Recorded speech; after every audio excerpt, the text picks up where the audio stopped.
Misiunea mea în lume. Am trăit deja ce trăiți voi. Am cunoscut durerea, bucuria și pierderea.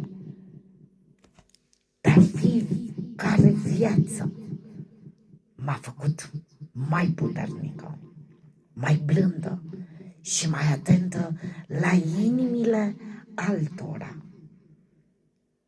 Sunt aici ca să fiu martor, să văd ce alții ignoră, să scriu ce nu se spune, să las umbre de lumină printre umbre.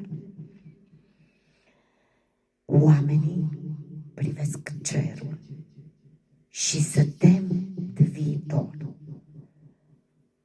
dar nu văd războiul invizibil din ei însăși.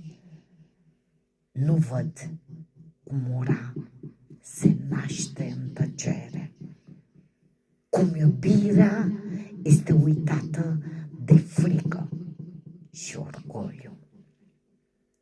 Eu nu sunt de pe planeta asta, dar sufletul meu știe calea. Și chiar când oamenii uită, eu chem spre bine, chem spre viață.